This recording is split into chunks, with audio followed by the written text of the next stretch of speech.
Hey, this is Brittany Wagner with Last Chance U, and you're listening to Out of Bounds Detroit Sports. SportsRadioDetroit.com.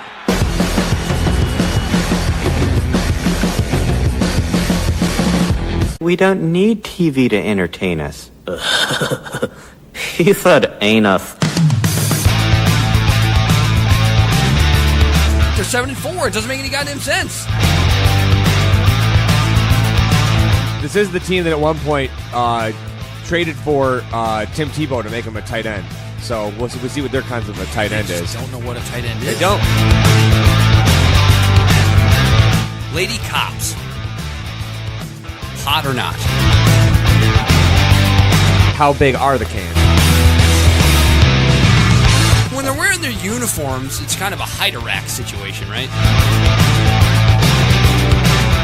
Dan was really depressed about the game on Saturday. He went out, got some ruckus. Had some trouble. I met a lady cop.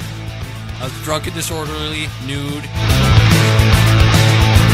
Drunk and disorderly, the story of an Irish sports fan coming this fall.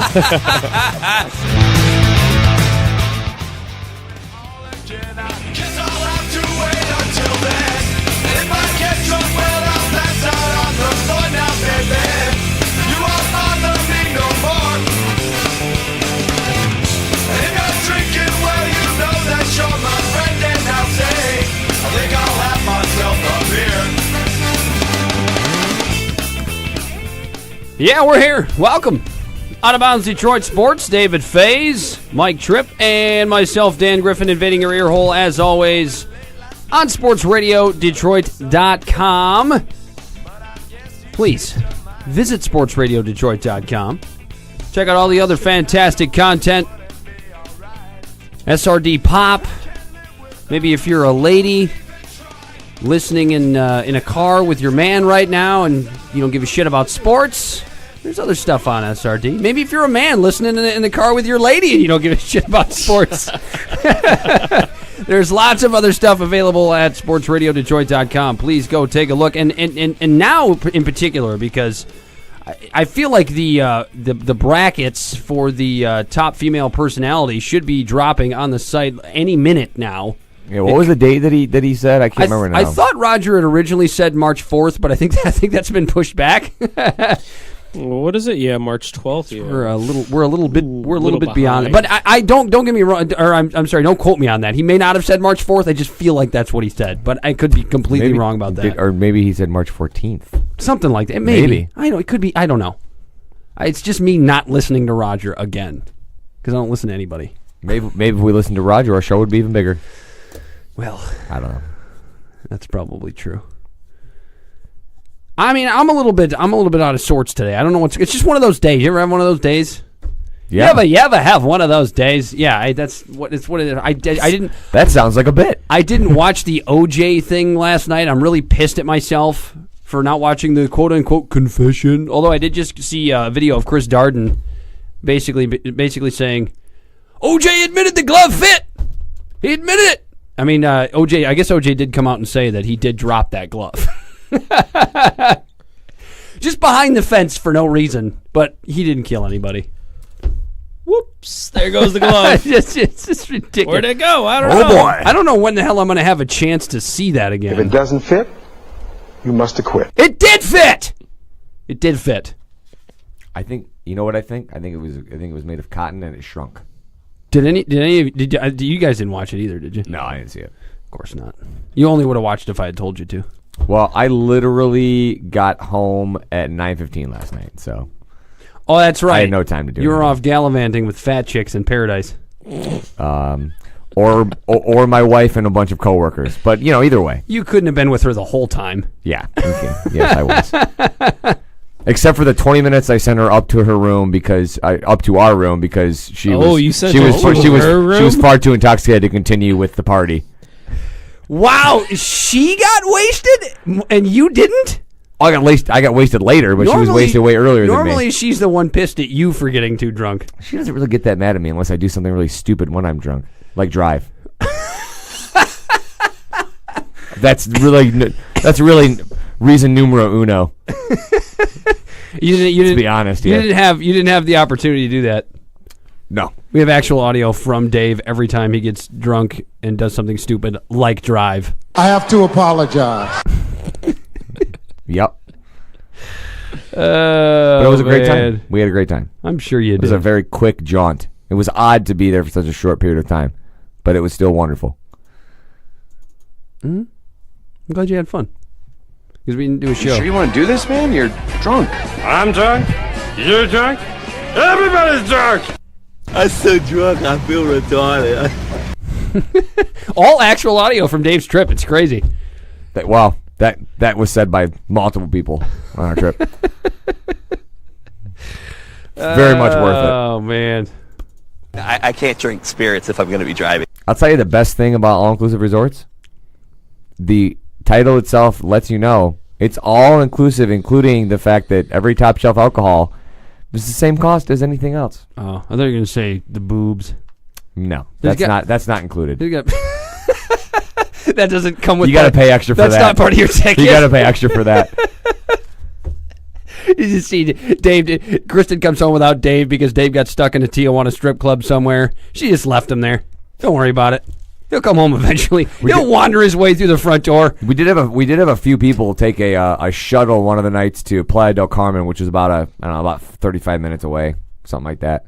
And it was really just a shuttle for a couple hours to get you there, basically for dinner, and then you had like maybe 35 extra minutes of just kind of walk around time, and then the shuttle left, and you were supposed to be on it. But if you so choose to stay down there, which 3 guys did, you would have to find your own transportation and get yourself a cab. No, whatever. It's your prerogative. You can pay for it. No problem. They have an Uber in Mexico? But no, it was taxi. It was a real taxi company or whatever the hell service they call it down there. But anyhow, the stories that were told by these 3 dudes when they came back sounded like I swear to God, I told our buddy from the trip, I said, it sounds like you're describing some form of real life version of The Hangover.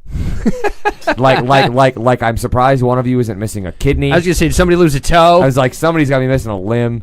They, some like people are gonna pull you up into a dark alley trying to get you to buy cocaine, and meanwhile they're gonna be stealing a couple of fingers. What the fuck is going on? It sounded ridiculous. It did sound ridiculous, but also don't eat that candy. Very entertaining story. It sounded like so. I didn't go. We didn't go either. You got their number? We can call them up, get the story, get the lowdown. Oh, yeah, I do. Of course, I have his number. I work with the guy. Let's call him up. Let's get the lowdown. I'm not going to do that to him. He's back with his wife and kids now. Oh, okay.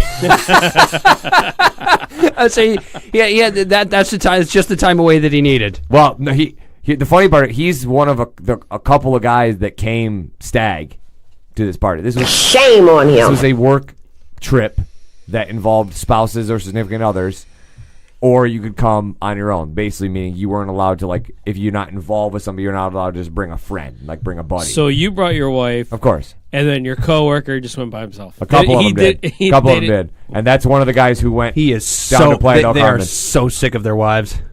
That's why. His honest to God, there's no way I'm bringing my woman to paradise. His wife just told him not to bring a kid home. That was it. Was that an actual fear of hers? I'm sure she didn't expect it to happen on purpose. She probably said, "Don't bring a kid home and don't bring any other critters around." Crabs? Yeah. Oh, okay.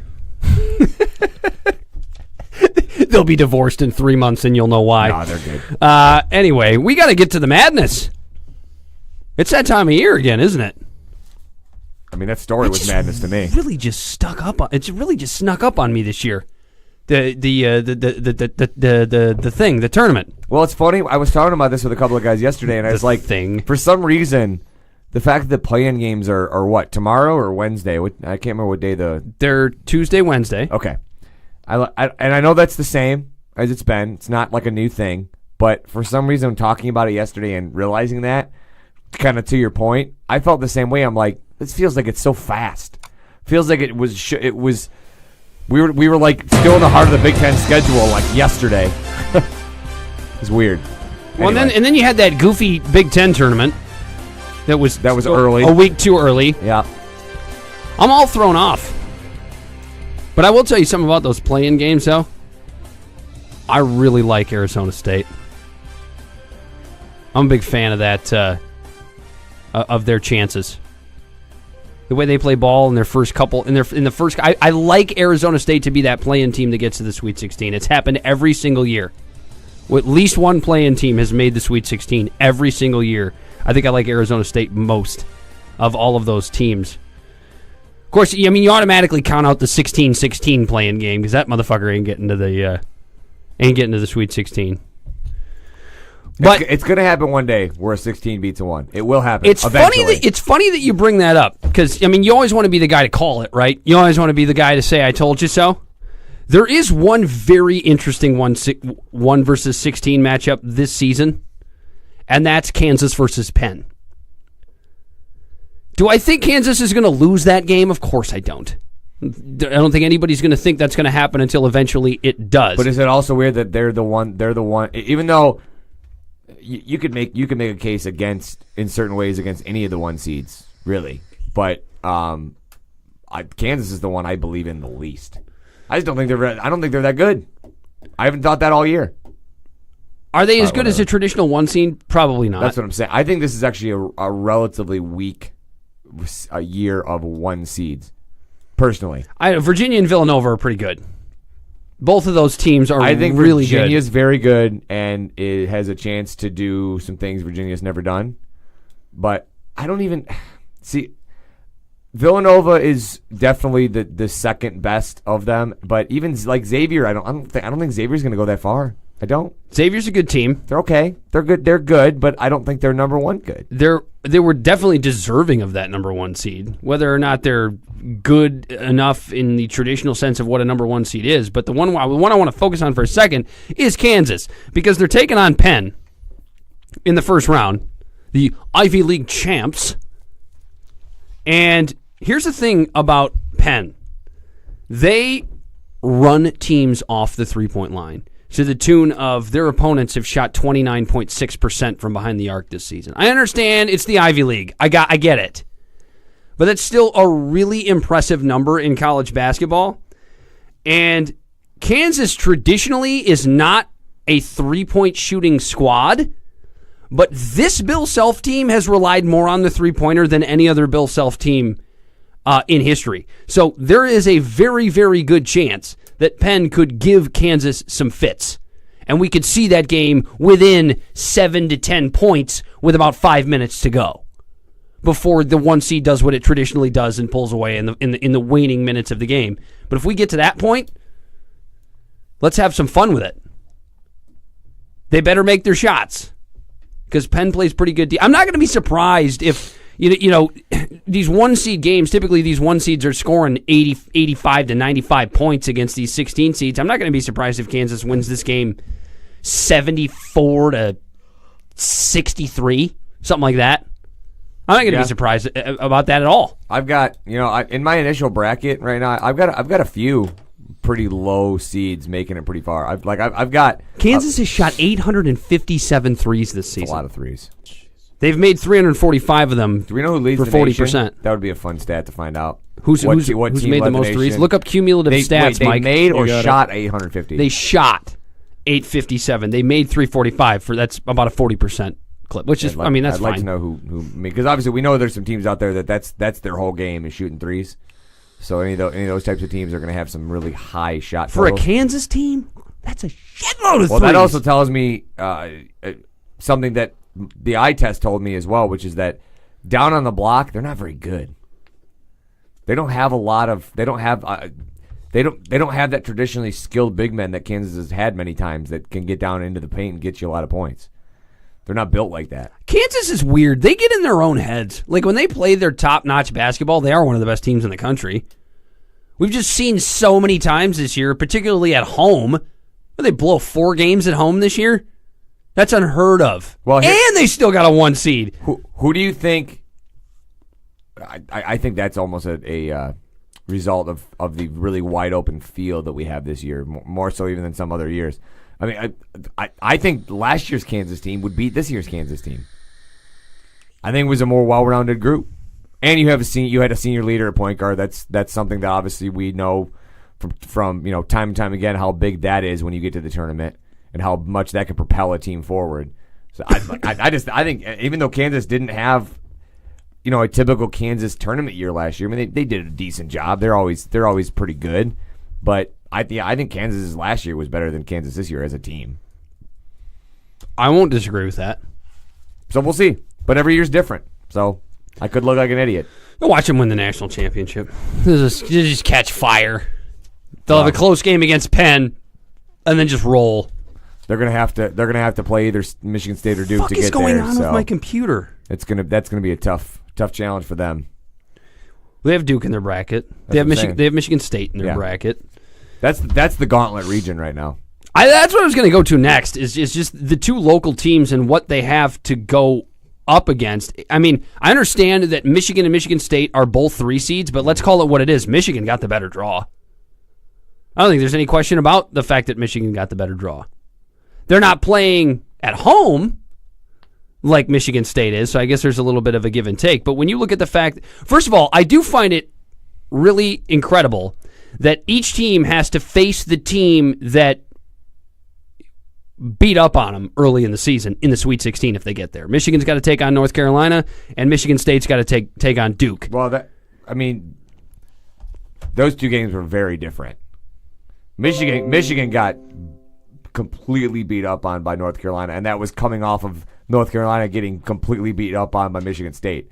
That was kind of a perfect storm for Michigan to come into. That Michigan State they lost by 15. That Michigan State Duke game was not by any way, shape, or form any type of blowout for either team. It wasn't, but it was like I'm not saying that Michigan State got beat up on like they got smoked on the scoreboard, but it was just another one of those typical Izzo with that, with Mike Krzyzewski in his face. Can't beat Duke, can't beat Duke, can't beat Duke. And again, they didn't do it this year. So, but I look at that bracket, I look at that Midwest bracket, and I go, Michigan State gets by Duke, there's no reason they don't go to the Final Four. Absolutely no reason they don't go to the Final Four. Well, I think it's one of those two teams. Well, sure. I think that's what I'm saying. I think I looked at that bracket from the very beginning because I don't think Kansas is getting past either of those teams. If it gets to that point, I think one of those two teams is going to come out of that region. Kansas might not make it out of the first weekend. You're right. Kansas could because I love Seton Hall in that 8-9 matchup. I think Seton Hall was a little bit underseeded. Who's their 9? NC State. NC State. Yeah, Seton Hall could give Kansas fits too. After I think they're going to have a relatively tough game against Penn, as tough as a 1-16 matchup can possibly be. Sure. Don't be shocked if you see Seton Hall beat Kansas. You don't think Lipscomb can beat Duke? That's what they got to play, isn't it? Isn't that their 215 matchup? They're facing Iona. Yeah. God, which 2 seeds facing? Oh, maybe that's North Carolina. That's North Carolina. Okay. Yeah. But that's another one, too, because I love Providence in that 7-10 matchup against Texas A&M. Providence would be going up against North Carolina in the second round. Providence got a shot to beat North Carolina. Here's the problem with North Carolina, and here's why. I think one of our friends at SRD, somebody that we had I'd gotten into it a little bit earlier in the season about Harbaugh, Ben Zalagi is convinced that North Carolina is going to beat Michigan again in the Sweet 16. And I'm going, first let's make sure both teams get there. Yeah. But second of all, I'm thinking to myself, because Ben goes, I don't think Michigan can compete with that firepower. And I'm thinking to myself, okay, 2 things here. 1, this isn't November 29th. 2, this Michigan team is doing things that no Beeline team has ever done. They're running people off the 3-point line. They're playing some of the best defense in the country. And 3, North Carolina does not play defense. Go back in history and look at every Roy Williams team since he's been there. I think I actually wrote the number down. They've given up this season 73 points per game. And they've always won by just scoring a lot. And in Roy Williams' tenure, I think the lowest points per game average they've ever given up was in like the high 60s. You know what was surprising to me? This is on North Carolina. This was just a stat I saw earlier. It was showing there's, I believe now 7 or 8 teams that have a tournament streak of 7 years or more, which included Wichita State and somebody just got to 7 this year. Wichita State and somebody else, but North Carolina's only at 8. That shocked me. Did they miss one from sanctions or something? I don't. That's the part I'm trying to. Was that part of the athletic thing that involved the football program too, where they were talking about kids weren't actually really going to class or whatever that whole deal was in North Carolina? I don't remember. Yeah, because I was like, I feel like that seems odd that it would be that short. Like I know that Michigan State and Duke and those teams that are in there in their 20-some years is an incredible run, and it's very hard to do, but. So it's not necessarily that weird that North Carolina wouldn't have ended at like 18 or something like that, but that just seems crazy to me. It's only been 8 years in a row that they've made it. They didn't get in. Well, wait a minute. Okay, so they beat Michigan State in 2009 in the national championship game. Right. So that would be 9 years ago, right? Did they not make it? Did they not make it the year before that? You mean the year after that? Is that what that's what I meant? The year after that? In 2010? I mean, I know they lost a lot, but they're one. No, I mean like in terms of talent, but they always replenish. I think that number's not right. It can't be right. I'm gonna go back and look at this as we're talking. Unless they did have to miss it for sanctions, but going back to Michigan and their chances against North Carolina, I don't understand how you could possibly be that convinced that North Carolina is unequivocally going to beat Michigan in the Sweet 16. I don't know how you could possibly be that confident. Did you find 2010 was the last year that they didn't make it? Seriously, the next year? Really didn't make it that year. That's crazy. That had to have been a sanctions thing. What was their record in 2010? Yeah, what was their record the year they lost? Or the year they didn't get in? Well, yeah. Because I cannot see them being that bad that they missed the tournament. So they win a national championship and then miss the tournament the following year. That's insane. How many schools have ever done that? There's a nice trivia question for you. Here you go. Let's see. 2009, 2010 record.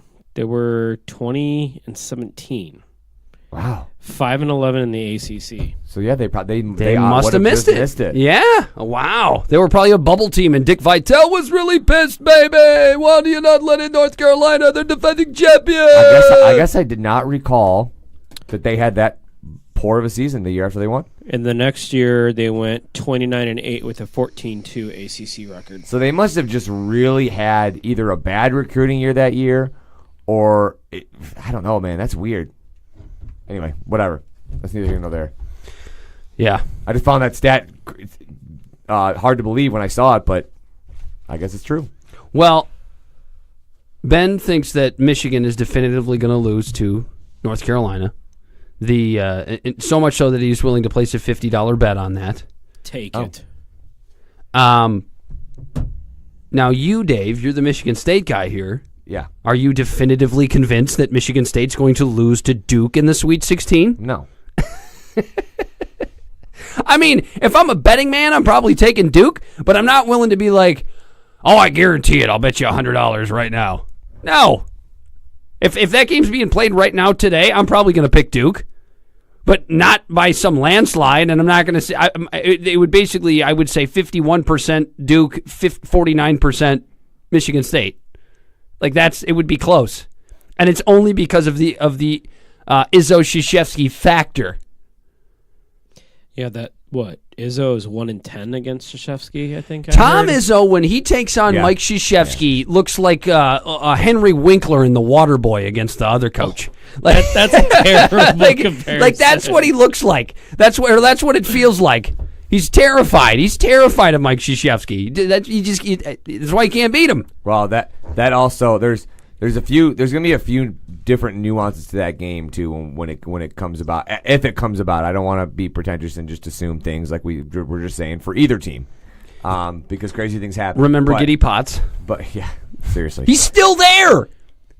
That wasn't that like 100 years ago. I think this was his senior year, and they're not in the tournament. They probably shouldn't have missed, to be honest. But anyway, there's a few different things about that game than even the beginning of the year.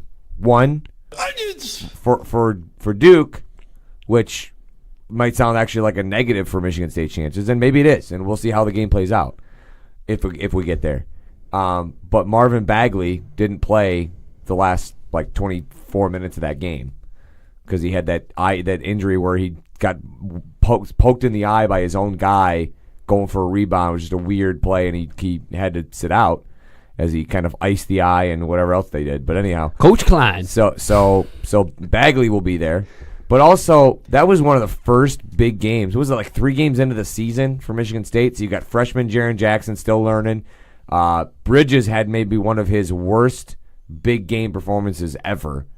Was just insanely passive. I do not expect that to happen again. Always happens against Duke. I don't expect that to happen again. Only against Duke. Well, but you know what? This will be the second time in a year that he would play them if it could get there, and he's never.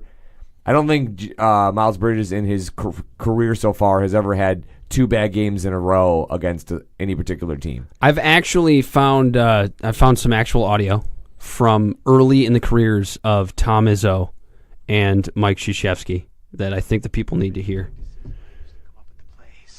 My little green notebook that I had, the opposition didn't even know what hit him. And when Coach Kavanaugh was going to retire, me and Red, we just knew that one of us was going to be a successor. Hey, Red. What? I don't know why Izzo calls Krzyzewski Red. That's weird. Well, not exactly. No. Actually, I come by to get you to do a Red a little favor. Sure, what's up? Calls himself Red, too. Well, you know that green notebook you used to write all them football plays in? Well, I need to show Kavanaugh that I come up with some good play ideas. But you didn't come up with them. They're my plays. I need them. Klein, I'm going to have this book. One way or another, so you might as well let the damn thing go, because if you don't, you're going to get awfully physical around here. Boy, their afros were on point back then. Just gave it up. Of course, Red got the job. And it was a green book, too. Fired me. That's how you know it was Izzo's.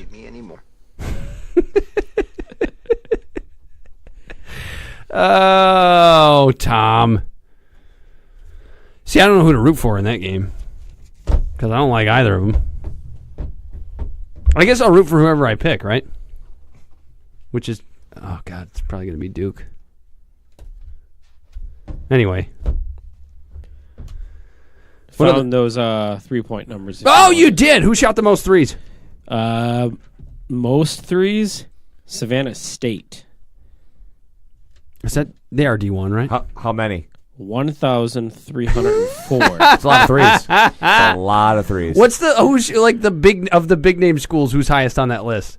All right, the top 10 here. You go Savannah State, Citadel, Belmont, New Mexico, Villanova. Yeah, at 975, Elon, Marshall, South Carolina Upstate, Furman, and North Florida. So Villanova. Yep. Villanova was the team that shot the most threes. And they how many did they make? Villanova of the 975, they were at 388 with a 398 percentage. Wow. Kansas actually shot a better percentage from 3 by about 1%. Kansas, they attempted 857, made 345 with a 403. Where's Michigan on that list? Are they anywhere up there? Michigan is ranked 27th. Damn. That's how you know Beeline's doing it right. They attempted 868, made 320 with a 369. Ooh. That's lower than I would have thought. Where's MSU on that list? Are they anywhere up there? They shot a few this year. They shot a few. I would think they'd be in the top 50. But maybe I'm wrong. It goes up to 50, and they are not in here. Oh, I guess they didn't. Yeah. The only other team that I would want to talk about at this point, I think you know who I'm going to next, right? My sleeper. Those Ramblers out of Loyola Chicago. They're in my Elite Eight. Dude, that is the sexy upset pick. Anybody who knows anything about college basketball is going to make that selection at least out of the first round, because that team The thing that makes Loyola Chicago fucking scary is they're basically a better version of what Northern Iowa was those couple of years that they made a little run. They're in the same conference. They slow the pace. They shoot the ball at a nice clip. And they play rock solid defense. That's a recipe exactly to a T that worked for Northern Iowa. Why wouldn't it work for the Ramblers? I think Loyola Chicago's a better team than those Northern Iowa teams. So, I mean, I'll probably take them to the Sweet 16 at least. I like them out of the first couple. Who the hell would they face in the second round? Let's see. So they've got Miami in the first round. That's an automatic pick for me. I'm going Loyola Chicago all the way. They would take on Tennessee in the second round, which would put them up against Cincinnati in the Sweet 16. I like Cincinnati this year a lot. I mean, who doesn't? But that's of the two seeds. Is that not the most beatable one? Purdue, Duke, and North Carolina. Probably, but I would put them and Purdue neck and neck, I guess, if I had to be honest. I think North Carolina is going to do very well, and obviously I think Duke's going to do very well. Hopefully not at my team's expense, but Purdue's got something that none of those other two seeds have. What? They have size? They have an absolute monster underneath, and they shoot it from the outside. Of course, Duke does that as well, but you know what I'm saying. They don't have that monster on the inside. Nobody's got that monster. Nobody's got a monster like that. They need to take notes from Michigan. Well, it's funny because I think his stats at the end of the game were still decent. They were, but that's what Michigan did to Isaac Haas in the first two games too. But let him get his. But don't double him. And that's exactly what Michigan State did. I think because of watching Michigan play him the way they played him, they said Haas is a freak. He's a giant human being. Let him get what he's going to get. Don't get yourself in foul trouble trying to hack away at him, and just protect the 3-point line and stop their shooters, and you're good. You've got a shot. He can't score all the points. That's the philosophy basically. Yeah, simple. It's simple. Let him get his 30. Yeah, or whatever the hell he's going to get. Yeah, 30 is an awful lot. And the other thing, and this is something that I took out of watching the Michigan State game, is he really likes being on the side of the hoop. He really likes being in front of the hoop to get his hook off, right? Which makes sense. It's your best look at the basket. If you push him off a little bit, and you don't let him get a footing that deep into the paint, he's a big guy and he's pretty skilled, but he actually misses a lot of shots from the side of the hoop. He does. And if you can force him over there, you give yourself a shot to not only stop the shooters, but stop him from getting up to 25, 30 points. No, if you can get him moving to his offside, to his left side, I believe it's his left. I believe he's right-hand dominant, if I'm not mistaken. But if you get him moving to his left side, he's got a solid chance to miss that. He gets uncomfortable. Yeah, absolutely. Yeah. He's not. I mean, he's a freak and a monster, but he's not an unbeatable player. No, he's very good. He's probably not going to have an NBA career. But he's good for the college game, but he's not flawless. Yeah, he's not a player without flaws. He doesn't have enough other high end skills, unfortunately, as big and physical as he is, to get to your point, to I think to really make it in the NBA. I mean, there's one thing that he doesn't do that, in my opinion, very well for a guy who's 7'3" or whatever, he's 7'2.5". For a dude that big, he doesn't rebound the ball that well. I mean, you're probably gonna wind up with 6, 7, 8 rebounds a game just from standing there, just by nature of things. But he's not a guy that fights for boards and gets a bunch of the hard boards, which you would think would be something that a guy his size. All he's gonna do is thrust upward, and you can stick his dick in the basket. So he doesn't really need to do a whole lot of jumping. For all we know, he doesn't even have to jump. That's what I see. He just needs to thrust forward. If he gets hard, his dick is touching the bottom of the net. That's called cutting the nets down. That'd be awesome. Yeah. We don't need to cut the nets down anymore. Stick your dick in it instead. What the hell is he talking about? Brockmire's coming back soon. That's, by the way, I've somehow, some way, that's going to turn into like a new internet challenge. Cutting the nets down with your. I mean, if the Tide Pod challenge is a thing, what can't be a thing? Yeah. I mean, seriously. Yeah. The next thing. I mean, so kids have. What was the one before? Because so kids have eaten Tide Pods. Isn't there a new one? Isn't there a new stupid challenge out there? Oh, there's something involving fire, like burning. Like what? Is it like the stovetop challenge? Yeah, whatever the hell that. I haven't even seen exact, but yes, that's what it is. What the hell is wrong with you? We're all gonna die. The youth of our nation is ruining the world. We're all gonna go to hell. Next, Mike's looking it up. Next, it's gonna be the needle challenge. How far can you stick a needle up your urethra? Or just into your eye? I mean, I know it sounds absurd, but like, I mean, This is my nightmare! Would you have thought 3 years ago that the thing called the Tide Pod Challenge would be a thing? That people just be fucking eating detergent on a dare? It's so funny when you say it that way. It's insane. Oh, what happened? Did you lose your mic? I don't know. Sounds like I did. Well, I don't know what happened. Hello? Oh, there it is. You're still there. You're just weak. I don't know what happened there. Yeah. What are some of the new fun challenges that kids are taking on these days, Mike? There is a picture of somebody dousing themselves. I don't know, and they're, as you can see, on fire. Well, that looks like a wonderful idea. All right, what the fuck? I know, the deeper you dive into it, the more absurd it gets. Seriously. I just don't, I can't understand. I'm probably a good thing that I can't understand. Wow, Sam, this sure looks like a great appetizer to the pesticide I'm going to eat later. Oh my God. And some of these people are supposed to be our future leaders. I'm not going to shit on an entire generation. Those Gen Zers. All right, I shouldn't do that too, but seriously. It's a couple of idiots that happen to have access to a YouTube password. like some of the ones that kind of almost started this challenge concept.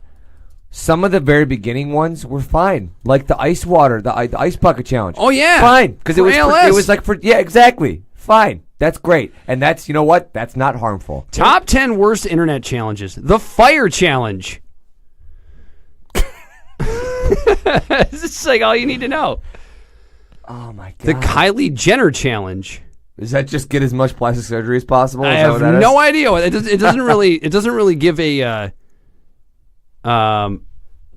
explanation of what it is. It just says, "Don't do it. Just don't." I think it should just be called the Kardashian Jenner challenge. The Charlie challenge. 2 kids in my class tried it. I don't know. So it's not telling you what any of them are? No, it's just naming them. Stupid. The fainting challenge. The Tide Pod challenge. The ice bucket challenge. The cinnamon challenge. That one's fine. That one we've heard of. That one's harmless. The choking challenge. I mean, it's stupid. That sounds like something that would take place in the bedroom. The taser gun challenge. The salt and ice challenge.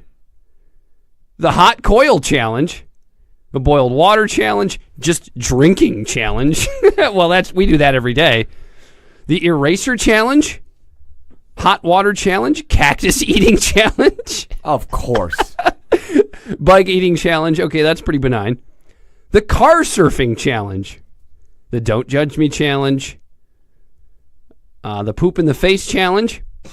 And the condom challenge. I don't know what the fuck that could possibly mean. How about the throwing poop at your enemies challenge? The what I mean? Oh, the condom challenge is where they fill a condom with water and drop it on your head to have the water hang around the condom on your neck. The fuck does that mean? And then it says, "Trust me, it's more stupider than it sounds." Here, I'll look That's it up. a really I'll dumb look it up right explanation. now. The condom challenge. The don't judge me challenge. Yeah, I don't understand. Why do we have to challenge each other all the time?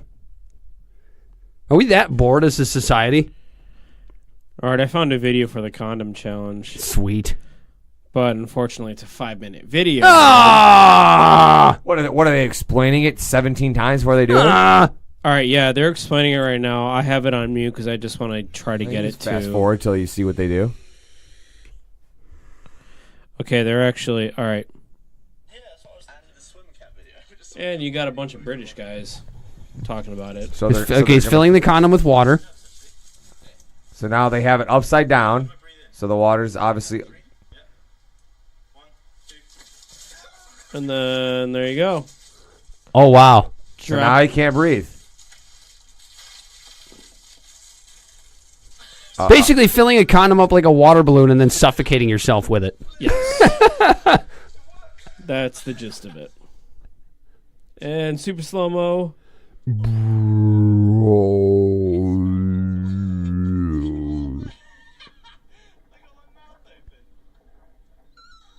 That's just a waste of a condom. He looks like Jabba the Hutt now. I can see it. Condoms are expensive. That's a waste. I mean, you can obviously tell those guys aren't using them for what they're supposed to be used for. Right. No, because I'd be all up in that. The one girl that saw them buy that while they were in the store going, "What are you doing?" "Oh, we're going to do the condom challenge." She said, "Okay, well then don't ever call me then. Thanks." Yeah, she's like, she kind of thought he was cute at first. I'm gonna go ahead and talk to an intelligent person here in a little bit. Okay, we got to go to break. It's insane. I think. I just don't understand. It's just so stupid. We'll look up some more challenges during the break. I've got a public service announcement for the people, by the way. There's something that I noticed really pissed me off over the weekend, and I think it pisses off most people, unless you're an asshole. You guys curious? After the break, right? After the break? Yeah, I know how this goes. All about Detroit sports. That's what we call a tease in the biz. David Faze, Mike Tripp, myself, Dan Griffin. SportsRadioDetroit.com. Do not go away.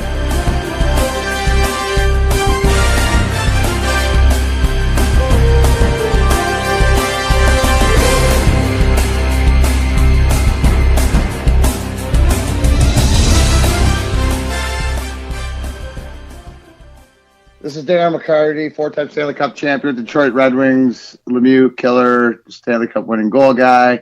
You're listening to SportsRadioDetroit.com. I'm good to go now. I'm good to go, man. Shit. Oh, the night that Patty Murphy died is a night I'll never forget. Some of the boys got loaded drunk and they ain't got sober yet.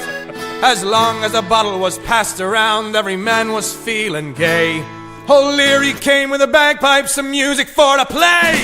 That's how they showed their respect for Patty Murphy. That's how they showed their honor and their pride. They said it was a sin and a shame, and they winked at one another. And every drink in the place was full the night Pat Murphy died. Yeah! Welcome back! Out of Bounds Detroit Sports. David Faze, Mike Tripp, and myself, Dan Griffin, invading your ear hole, as always, on SportsRadioDetroit.com. And please give us a follow on Twitter at OB_DetSports. Like the Facebook page. Leave us a rating, a review. Give us money. I don't care. Donate. I do care. We need money. Dave and Mike still need chairs. One of us needs a mic stand. No, I need a mic stand, too. You have the best mic stand in the studio right now. Yeah, because he has the only mic stand that was actually made to fit the mic that's in it. which is a big problem. Well, mine had one of those. It was one that had the XLR cable running through it, and then that took a shit. So I've got like a goofy setup where I've got this secondary XLR cable running through. I almost forgot about that part. That was a long time ago. It's been chilling. I mean, I will say this: a lot of this equipment is original, even back to the Morons with Microphones days. I mean, isn't it really supposed to be? They're supposed to like replace your stuff every so often. I will say this: this board that we run, we still have this 12-channel board, and it has been going strong for. Let's see, this is our 201st episode on this show. We did almost 100 episodes of Morons with Microphones. I mean, this thing has seen its time. Plus we're pros at this. Plus the multitude of goofy things that I've recorded throughout the years. I think we're about due. But this board it's still running strong. It's still doing all right. Yeah, I'm impressed. It's still going. It's one of the originals. This would have gone back to what, 2013? Yeah, when you and I were first talking about the podcast. Yeah, we were. It was you and Old Dead Derek. Old Dead Derek. You remember some of the names we came up with? We should have talked about this on the 200th episode. Oh my God. What, names for the show? When it was just going to be me and Mike. Yeah. Get this. How embarrassing is this? We were going to have a show called Stocky and the String Bean. That sounds pretty good. I think one of them was I like called, that one. What was it? Bar Games. Bar Games. Bar Games. We were going to do a show called Bar Games where we were going to just go to different bars and record. And then we got realistic. I'm all on board Stocky and the String Bean. Yeah. It fits, right? Because Mike's stocky and I'm a string bean. Because it fits. Well, that seemed like an unnecessary explanation, but that is correct. I mean, not everybody knows what Mike and I look like. Not all of our listeners know. Mike's a short, stocky guy, and I'm a tall, skinny guy. It's perfect. You know they've seen the tapes. They're well aware of the tapes. What tapes? You really How dare you, You David don't Face. get a sense of what we look like when you're watching the Facebook feed. Well, we all know that the camera ad's 10 pounds. That's true. So it's good for me. I can't afford it, baby. So Mike, but here's the thing. Mike's always just far enough away in camera view that I don't really think it adds anything to him. It just makes Dan look like he's had an insanely heavy weekend of drinking. Just all the time. Don't I look like that all the time anyway? No, I don't know. It's not for me to say. Yes, it is. I love that drop. What an insanely weird thing to put on a show, but awesome. Incredibly awesome. The member berries? Yeah. Yeah, I miss the member berries. We did come back to some Irish music. You know why? It's St. Patty's weekend! Is that your public service announcement? Weekend? No, that's not my public service announcement. Although I will say, do you want to know what my public service announcement is about before I deliver it? No. I don't. I want the complete intrigue of having no idea what you're about to say. All right, fair enough. I'll get into it. This is a public service announcement from your friends at Out of Bounds Detroit Sports. Ladies and gentlemen, group texting is a wonderful tool. We use it to tell our friends and family about an upcoming party or event. We use it to make an announcement like an engagement or the birth of a child. We use it to gross out our friends by sending them a photo of the food baby we just left in stall number 3 at the office. But ladies and gentlemen, group texting is a privilege, not a right. When you begin to engage in off-topic, one-on-one conversation in a group text, you make everyone else want to slit your throat and leave you for dead behind a strip club dumpster. So please, when group texting, keep it poignant, keep it on topic, stay alive. From all of us at Out of Bounds Detroit Sports, text with care, Detroit. This has been a public service announcement. Right? Sure. Is there anything more annoying than being involved in a group text with like 8 people where just 2 people are having a conversation back and forth? I just bow out of those. Yeah. It's too many people. But you don't want to take the time to like get your phone out and you're like, oh, maybe they'll shut up. Maybe they'll shut up. Maybe they'll shut up. Maybe they'll shut up. You know what I normally do? I normally will pick 1 or 2 of the people in the group that I know the best, and I will have a side conversation with 1 or 2 of those people, and I will figure things out outside of the group because it gets too fucked up. Is what you're supposed to do. A group text is for one thing. It is for the topic at hand. If there's a party happening this weekend, you text 9 of your favorite friends. Here's the time and place. And if somebody's got a question, hey, what should I bring? You can collaborate as long as what is taking place within the group text has to do with the event at hand. Yeah, I don't even want that one guy that goes, is Karen going to be there? Don't start talking about the sore that you found on the underside of your nutsack with one other person within the group text. You can text that person by themselves on your own time. I don't need to know what your World of Warcraft handle is. I don't need to know any of that shit. Like, Dave, you, me, and Jeff, we have a running group text that is in regards to two things. The show and sports. That's what we text about within that group feed. Now, there are times in which one of us doesn't answer for a while, but it's still poignant. It's to the point. And we can go back and we can look at it. If I want to ask you what color underwear Kristen is wearing, I will text you outside of the group feed. It seems so simple, but people are idiots. And I'll say, what underwear? You'll say she's wearing my underwear. That's unsettling, actually. I don't like that. It's the worst. Because people don't know how to handle their group. It's group fucking text etiquette. It's not that complicated. Is it? Am I the one that's crazy here? No. Because I know you guys know what I'm talking about. Yes. You've had this issue We've all before. been in these in conversations, yeah. It makes me want to throw myself off a bridge. With me, if it gets to that point, I'm just going to open that thread and just slide it to the right and say, mute this conversation. Done. I get it. It's simple enough, but it's just it shouldn't come to that point. You know the other pet peeve I have in big conversations like that is the person who is too lazy to go back, even if it's 6 or 7, because normally, especially in a group thread, you're not going to have those paragraph type of messages, right? They're going to be quick, be short. What time are we doing this? Where are we going? You know, exactly. Like you were saying, it's going to be quick and relatively painless.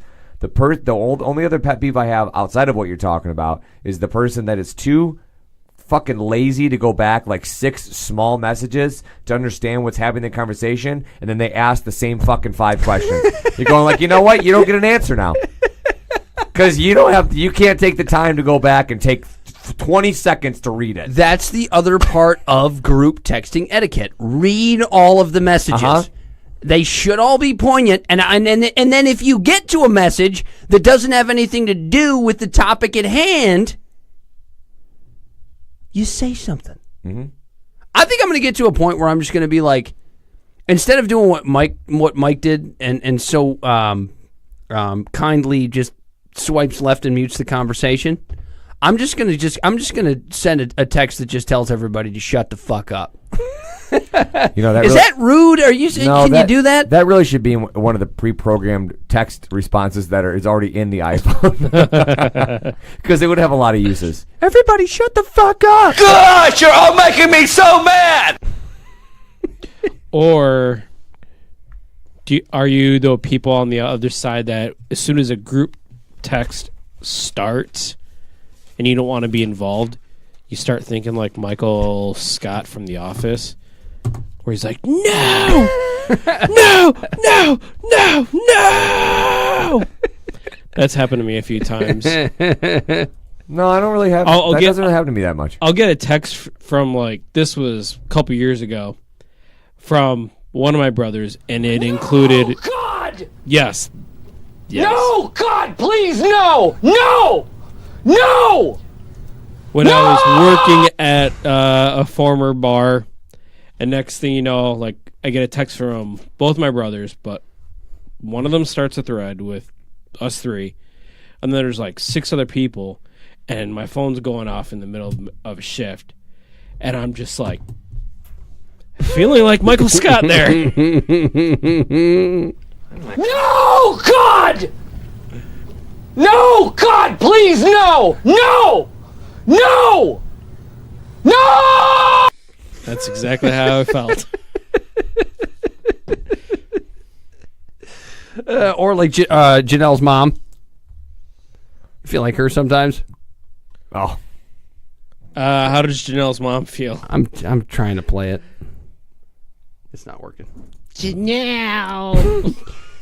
I am so upset that I haven't had the opportunity to watch Teen Mom in quite some time. Well, and a couple of them got fired, and yeah, Farrah's gone. It's all. She's trying to sue MTV. She has no case.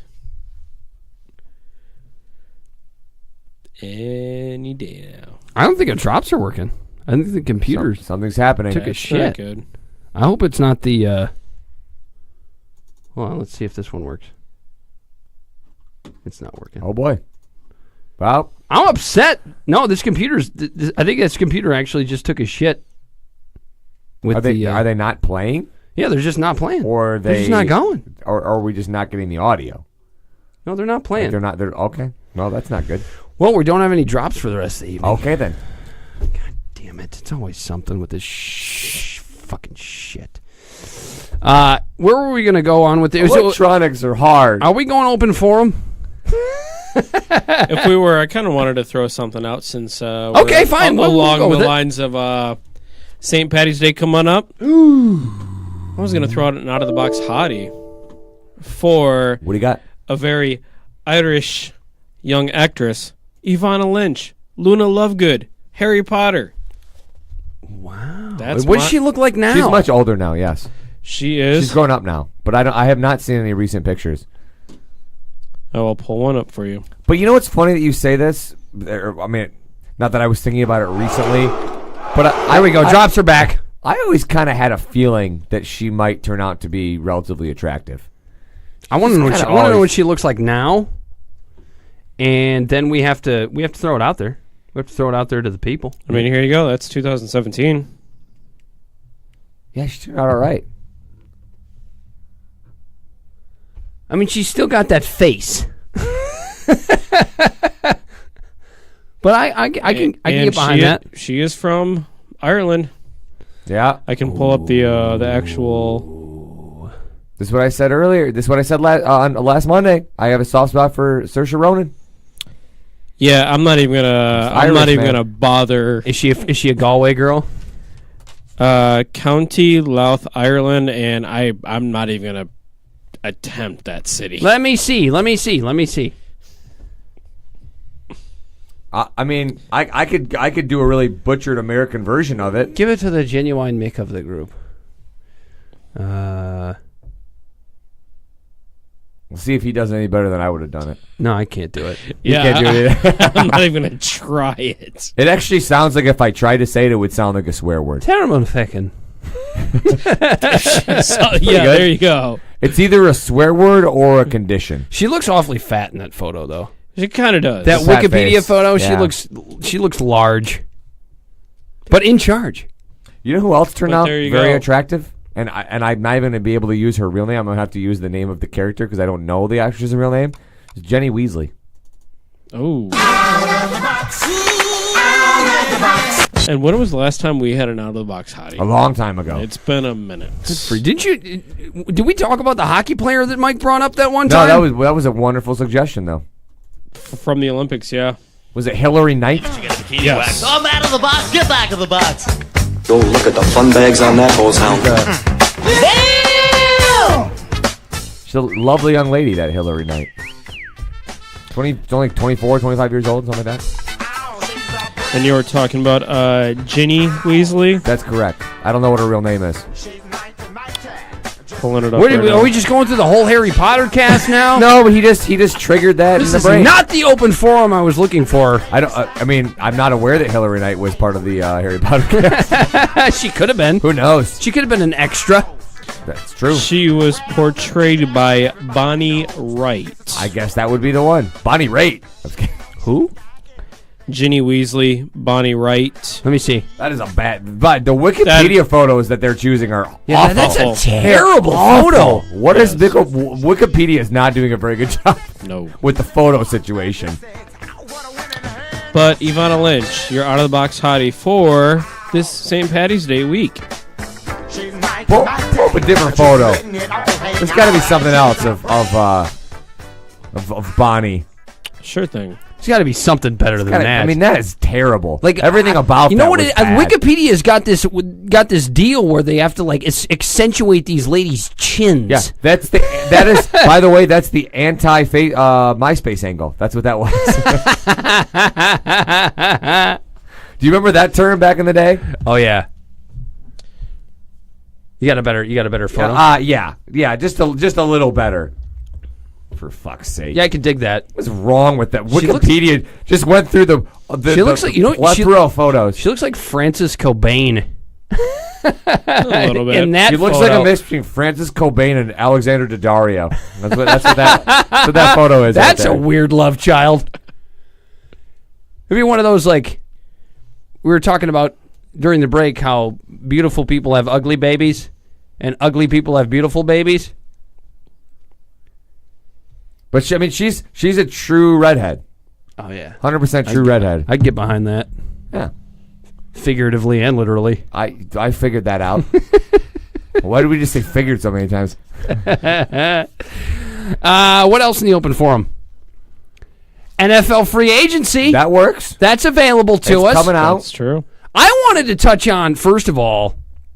Other than redheads, the other thing I wanted to touch on, literally and figuratively, yeah, got it. Was the Dolphins moving on from Ndamukong Suh and Lawrence. So they are quote unquote changing the locker room culture. That's such bullshit. They're moving. I actually wrote that in my notes. Hold on. Maybe I didn't. Well, write the that part Timmons down. one actually might literally be because of the locker room. Look, but I even wrote it down right there. They cited that they are invoking a culture shift by moving away from Ndamukong Suh. No, fuck that. You're moving away from Ndamukong Suh because he's a waste of your fucking cap space. Because he's a waste of money. We see, I don't want to accuse every Lions fan of this, but I have seen multiple people that I'm talking about actually bringing Ndamukong Suh back to Detroit. Oh, Jeff Mills. All over that one. I'm going to defend Jeff on that one. He is not. Jeff is definitely. That is you already got the best years out of Ndamukong Suh. If you really want them to bring this guy back, that is going to set this franchise so far backwards. Now, I understand they could use another defensive tackle. Here's the thing. Ndamukong Suh doesn't give a shit about anything but Ndamukong Suh. He already earned his major contract by playing like a beast in his first, 4 years as a Lion. Right. Got paid and didn't care. What is this a defensive tackle thing, by the way? Because the one that comes to mind is Albert Hainsworth. You remember Albert Hainsworth? In Tennessee, dude was a fucking animal. Made his money. And then didn't play. And then was garbage. And when I say didn't play, I don't mean literally physically didn't play. I mean mentally didn't play. And that was the end of Albert Hainsworth. Got a little bit of time in New England after that was over and played all right, but I don't know if this is just a defensive tackle thing or what's going on. You know who the way better defensive tackle turned out to be that got a pretty big contract and was came in right around the same time as Suh? Gerald McCoy. Yeah. Way better. And still playing good ball. Playing great. Yeah. Could have had him. Could have had Aaron Donald. Well, that's true. I was thinking you meant like instead of Suh. I'm going like, well, when you took Suh, it was the right pick, and he played fantastic for you. Right, but long term, hindsight being 2020, would you not have rather them drafted Gerald McCoy? Hindsight being 2020. I guess that's tough. I mean, I'm just going to keep going back to what I said, which was at the time that selection at number 2, talent being what it was and everything was absolutely the right selection. No, it was. That's not what I'm not suggesting necessarily that they made the wrong selection at the time, because they didn't. They made the right selection at the time. But right now, right here, right now, today, would you not rather have drafted Gerald McCoy? Yes. Yeah. Obviously, you can't go back. In a perfect world. You can't revise history. I'm just throwing it out there. But Ndamukong Suh is going to be cut by Wednesday. Correct. Because if they don't cut him by Wednesday, I think it's $8.5 million is going to be guaranteed if they don't cut him by the 5th day of the league year. Is that what's written in the contract from what I understand? In the 8th, yeah. You might be right. But yeah, 8 yes. plus. Yeah. 8 plus if they don't cut him by the 5th day of the league year. And my question is, what the fuck is the future for Ndamukong Suh? Somebody will sign him. Sure they will. And I'm going to go out in I wouldn't say on a limb necessarily, but I'm going to go on record saying I think he'll sign somewhere. Patriots will sign him. $6 million? Patriots will sign him. Watch. Right? $6 million? You know what? I don't know. And I'll tell you why. The reason that I think that there's, as much as they would be the team, when you think about these types of players, that would be, especially when this is actually a rare case where Ndamukong Suh is still not that old, right? I mean, a lot of times they're getting these guys when these guys are 33, 34, 35. They're getting the last 2 years of their careers out of them, and they make the most of it. But the only reason I say I don't know about that is just that as much as I 100% agree with you that this is the Dolphins are prefacing this with the culture change thing, but that I think I agree with you 100%. That's a complete BS thing. It's the money thing, and that's fine. That's all it is. I don't know why you think it matters that people would know that it's a money thing. Who fucking cares? It's a smart business decision. They're never going to admit that. Right. But I do think that there is some truth to the fact that getting rid of Sue is probably good for their culture because the dude, like you said, doesn't give a shit about anything but him. You know? How do you know? By the way, the Lions, complete dumb luck, worked their way out of that fucking contract. Right, because they were dumb luck. Because they were going to pay him. They were trying. And they weren't going to be able to afford him. No. And here's how you know that Ndamukong Suh's contract is one of the largest albatrosses maybe in the history of the NFL. Of the top 8 players that would constitute the largest cap hit for this upcoming season, 7 of those players are, I'll let you guys guess. Give me that one more again. Largest cap hits, the top 8 largest cap hits in the league. Of those 8, 7 of them are defensive tackles. No, Dave, they're fucking quarterbacks. Okay. Ndamukong Suh is the only one that's not a quarterback. And he would be the third I was trying to make it cheery. Largest cap hit in the league. Yeah, it was an absolutely asinine contract. Wait, there you go. That a boy, Stephen Ross. Unbelievable. All right, with Miami releasing him, where do you honestly foresee Sue being signed? I'm telling you, Patriots. That is an absolute Bill Belichick type signing. But do you think that they would actually tolerate a guy like Sue? Yes. They've signed guys like they've signed Albert Hainsworth. They've signed LeGarrette Blount. They've signed all of these. They've signed a multitude of players that have had past character issues. I've got one for you. I got my selection for team. Seattle Seahawks. They're getting rid of a bunch of guys. They're trying to stay relevant. Exactly. And they know the Niners are right on their ass. That would be a way to get somebody. The Niners are right on their ass. Shit, yeah. I don't think people realize yet, but it's true. Well, they got the best defensive tackle in the game. So, again, guy the Lions could have had. Honestly, of all of the terrible draft picks, like I don't even necessarily count the Matt Millen years that much. Especially some of the early ones with all the wide receivers. I mean, like that's almost like a different universe that we were living in at that moment in time. But of all the bad draft picks, or all of the draft picks that should have gone a different way, that's the one that absolutely, as much as I've always tried to remain a realist and not get hurt by the Lions doing stupid things, That's the one that hurts the most. Ebron over Donald. I mean, Aaron Donald is an absolute stud of a defensive player, one of the best defensive players in the entire NFL, and you could have had him, and you chose to take a tight end. And this is the thing. This is where I keep going back to too with this debate. Is like this is not actually even something against Eric Ebron, and I mean that sincerely. This is not about Ebron. It's about the stupidity of not taking the player that was a way more. You're talking about the Rams. I was talking about the Niners being right on their ass, but the Rams are also right on their ass. I'm sorry, you did say the Niners. I apologize. I apologize. I'm like, did Aaron Donald become a Ram in the last 6 hours? Well, that would be frightening. I'm sorry, did Aaron Donald become a Niner in the last 6 hours? That would be frightening, and then I would give John Lynch a lot of credit. But yes, both of those teams. I would venture to guess that the Seahawks are in a bit of a panic mode right now because they've got the Rams that were young. And one of the better teams in the NFL this year, and I think their youth is maybe what kept them from really pursuing a run in the playoffs.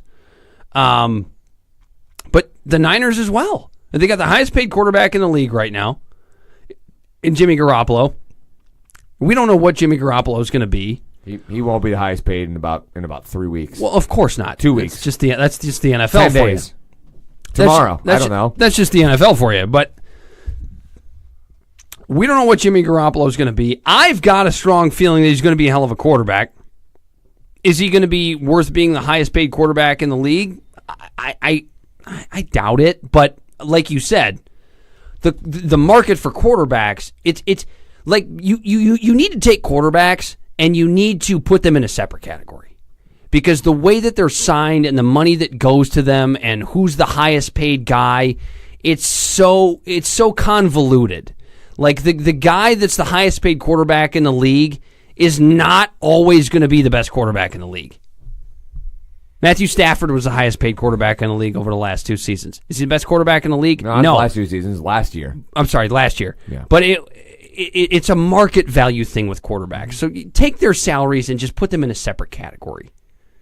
You know what I mean? True. So when I look at Jimmy Garoppolo and I look at his salary, I go, God, that seems like a lot, and God damn it, he's not the best quarterback in the league. But I don't really have a problem with the fact that San Francisco paid them what they did. But the market just tells you how important I guess in theory, the franchise quarterback is. You have to have a guy. Team. And are you going to miss on that guy sometimes? You're sure as shit you are. But you got to make sure you got to take a chance on that guy. Have you heard of Joey Harrington? No, who's that? I think he's the cousin of a golfer. Patrick? Patty Harrington? Patrick, baby. There's an old school Irishman for you. Oh, Patty Harrington. He had a hole-in-one at the Masters. I think he did. I could be wrong about that. Down the field again. Aaron Rodgers wins the Tampa Lions. That's like being referred to as, Patrick Harrington's brother. If you were Joey Harrington, would be the equivalent of like a male celebrity who marries a non-celebrity person, right? And that female is referred to as so and so's wife. You know what I mean? That's what that's like. That's totally what that would be like. Yeah. Like you don't even have a name. Yeah, Patty Harrington finished +7 at the Pebble Beach Pro-Am this weekend. He didn't make the cut. That's unfortunate. I didn't even realize he was still playing. He won the Open Championship in 2007, 2008. He's got to be getting up there in age at this point. He tied for 4th at the 2012 U.S. Open. Does it say how old he is right now? Patty? Yeah. Let's take a look. He's been in the game a while. I'm interested. It's St. Patrick's Day week. 37? I don't know. Maybe older. This fucking thing doesn't want to work. There we go. He's born in 71. So he's 46. Okay, I was way off. I was off by almost 10 years. I thought he was getting up there. He's 46. Does that make him older than Lefty? No. How old is Phil? No, Phil's... Is he in his 50s? I believe he is. I'm interested, though. I don't know why I thought Phil was like 44, 45. He was 44 when he came in second at the U.S. Open last time. No, Phil's 47. I was pretty close. You're pretty close. I was pretty close. So he's right up there with Phil. See, that's shocking, actually. But again, also is a testament to how long Padraig's been in the game. Been doing it a long time.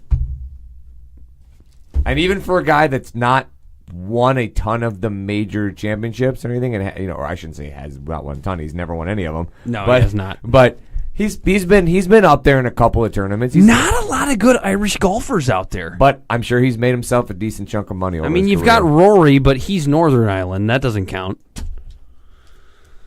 Just doesn't count. It's a game that you think that Irishmen would be better at. It was invented by Scotsmen. It should be a Celtic game, but nope. By the way, is Tiger this weekend? Robin, I did not. Well, I was not available to watch any. I didn't have a chance to watch any golf. Played pretty well. I hadn't heard. By the way, Robin Williams' bit about golf and the invention of golf, one of the greatest bits of all time. I'm sure you've heard it, right? Yes, leave it up to the Scottish to invent a sport like golf. And not surprising, one of the biggest geniuses that we've ever seen and will ever see in comedy, Robin Williams. Anyway, I always enjoyed Robin Williams as a serious actor. I enjoyed more than I enjoyed his comedy. I enjoyed everything about him. Get a room with him. You know what was actually was the best part of Robin as a comedian was like the first 10 years of his comedic career as a really young guy, because it was so manic, but it was just genius, because it was the thing that made him insanely good is that his brain worked 100 times faster than all of ours. He he flowed in and out of bits and characters and voices and ideas faster than we could even comprehend. Go drinking with a Scotsman, because you can't fucking understand them before. You land in Scotland and they're going, "Doodle keep heavy, feel right?" Oh yeah, right, here we go, eh? Fuck, take it, fuck, like burn the bullets, that's it, right? Pep up in your neck of it. Sure, oh fuck, sure, right? Man, you know about my backside, they'll tweak your ass on the full of it, Kev, eh? Sure, oh sure, you dumb fucking bastard. You realise that, eh? And you realise how drunk they get. They could wear a skirt and not care. And how they could invent a sport like golf. Here's my idea for a fucking sport. I knock a ball in a gopher hole. Oh, you mean like pool? Fuck off, pool! Not with a straight stick, with a little fucked up stick. I whack the ball that goes in a gopher hole. Oh, you mean like croquet? Fuck croquet! I put the whole hundreds of yards away! Oh, fuck off, yeah! It's great fun there! Oh, yeah, that's a great thing! Oh, like a bowling thing? Fuck no! Not straight, I put shit in the way! Like trees and bushes and high grass, so you can lose your fucking ball and go whacking away with a fucking tire iron! Whacking away, and each time you miss, you feel like you're gonna have a stroke. Fuck, that's what we'll call it. A stroke, because every time you miss, you feel like you're gonna fucking die. Oh, great. Oh, and here's a bit of fact. Oh, fuck, this is brilliant. Right near the end, I'll put a flat piece with a little flag to give you fucking hope. But then I'll put a pool and a sandbox to fuck with your ball again. You'll be there trashing your ass, jerking away in the sand. Oh, and you do this one time. Fuck no! 18 fucking times! That is golf. It's a great He bit. does a really good explanation of what golf is. I don't know why. Every time I hear it, though, my favorite part, for some reason, is that... But now with a fucking stick, with a fucking fucked up stick. Smacking away with a tire iron. Every time you miss, you feel like you're gonna fucking die. It's brilliant. Anything else? Malcolm Butler, is he coming to Detroit? That would be lovely. I would love it, because we had the Richard Sherman conversation. Yeah. That was short-lived before he, signed with San Francisco. I do like the fact though that a guy like Richard Sherman is. It tells you where the Lions have now started to move to. Basically, is what I'm getting at. That a guy like Richard Sherman, who I'm sure had many suitors. I'm sure that the end list of supposedly 4 teams that were really deeply involved in conversation were not the only 4 teams that expressed interest. There's no chance in hell the only 4 teams in the league said, "Hey, we'd love to have you play for us." But the fact the Lions are in that final group of teams that were in legit contention, and for whatever for whatever multitude of reasons that he chose the 49ers, and that's fine. That's his prerogative. I love that the Lions are now in a spot where guys like that are looking at them, and it's not a joke. Well, you look at it whether it would have been Richard Sherman or whether it's Malcolm Butler. Yeah. And all you're looking at is you're going, a guy on the opposite side of the field from Darius Slay. Mm-hmm. It's not like we're out there trying to find the next Champ Bailey. Sure. We're looking for... But if you do, that's great. Well, sure.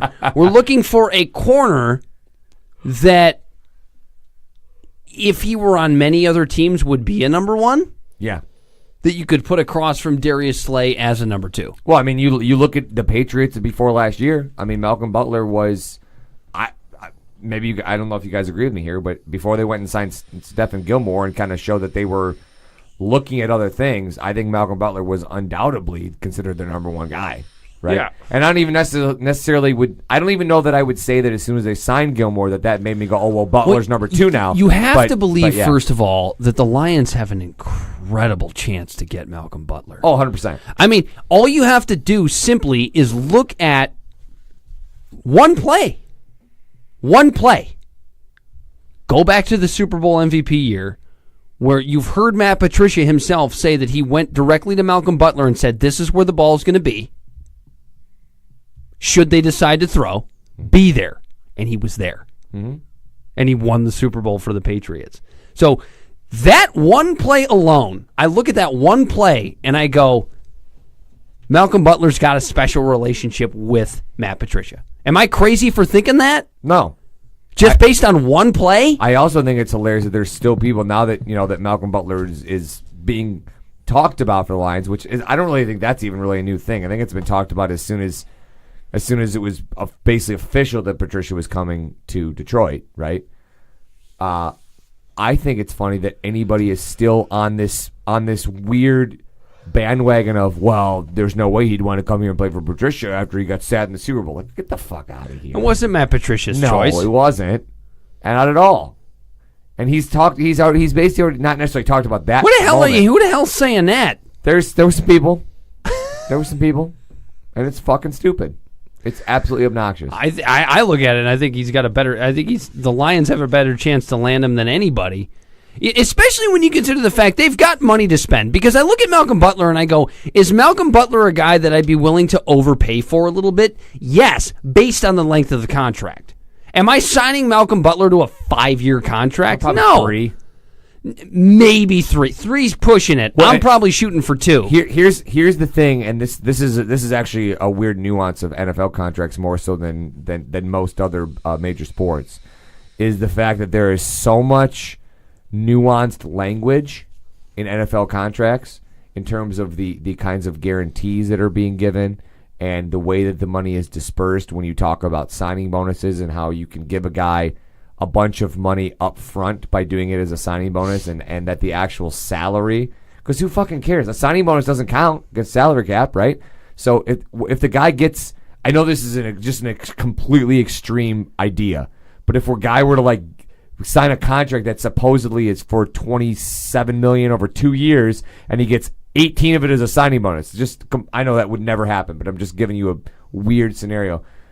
Do you really care that the dude's going to get $20 million guaranteed if only $8 million of that is part of the salary cap? Who fucking cares, right? So that's where NFL contracts are really weird. And if you sign him to a 2-year deal, that's fine too. A $4 million cap hit each year. Yeah, and but the point of can you live with a $4 million cap hit for 2 years per year for Malcolm Butler. Yes. Yeah. To be honest with you, I think a $4 to $5 million cap hit for Malcolm Butler. All things considered, when you talk about the way you can work the language of the contract to work for you salary cap wise, I think that's actually a reasonable number to expect what he might actually get. You got the money. Quite frankly. You got it this year, and you got it next year. Money. And here's the other thing: you can make some other moves. Like if Malcolm Butler is your biggest price free agent of the offseason, and maybe he will be. We don't know. You can make some other really good moves. I know they're mentioned for the defensive tackle out of Philadelphia, Allen, who's now expendable because of Michael Bennett being there.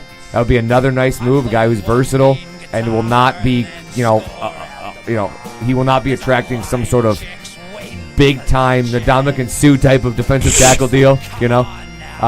I was obviously being facetious, but he will not be kind of a break the bank player. There's a lot of things you can do, and I do think that what we've seen out of the first 2.5 years of the Bob Quinn regime is that his ability to sign guys for value, including his own guys that he's re-signing, he's done a very nice job with contracts where previously to or contrary to the other two GMs before him, he's not hamstringing himself with anybody. Well, we'll certainly have plenty more to talk about with regards to NFL free agency. And we might be able to talk about a few big signings by the time we're back on Wednesday, or Thursday, because Wednesday is the opening of actual free agency signings. Thursday is going to be an interesting day because Michigan does play that evening. We might do a short show. We'll make it work. Prior to the Michigan game. Of course, they would have to fucking play right then, wouldn't they? What time is it, 9 right something? Right then, 9:30 is tip-off. So Jeff's talking about, let's squeeze in an hour show. So it'll be like 9:37. Yeah, let's squeeze in an hour show beforehand. So we'll see what happens Thursday. We're definitely going to do a show. It's just going to be how are we going to get through it. Anyway, it's been an interesting open forum show, kind of ish. We'll have it live for the next couple of weeks. It's one of those shows where after I'm going. The tournament starts. I feel like this was a shitty show, but then I'm going to go back and listen to it, and hopefully it'll sound better than it seemed like it sounded when we were doing it. It's always tough to preview the tournament. It is. Because what are you supposed to do? Loyola Chicago! You know nothing. You can preview what you might expect for some local teams and some of the sleepers, but when you're talking about a field of 68 in the craziest tournament that exists, what the fuck are you going to talk about? You can't. Nobody knows anything. We got to get out of here. We'll be back Thursday for one more pre-St. Patty's Day show. Maybe we'll have some St. Patty's Day festivities of some kind. Like more confetti all in the room. Green confetti. Out of Bounds Detroit Sports, David Faze, Mike Tripp, myself, Dan Griffin, SportsRadioDetroit.com, and we are out of here. So kiss me, I'm shit-faced, I'm soiled and brown in the trousers. She kissed me, and I only bought her one round. I can bench press a car, I'm an ex-football star with degrees from both Harvard and Yale. Girls just can't keep up, I'm a real love machine. I've had far better sex while in jail. I designed the Sears Tower, I make $2,000 an hour. I cook the world's best duck flambe. I'll take the pick of the litter, girls jockey for me.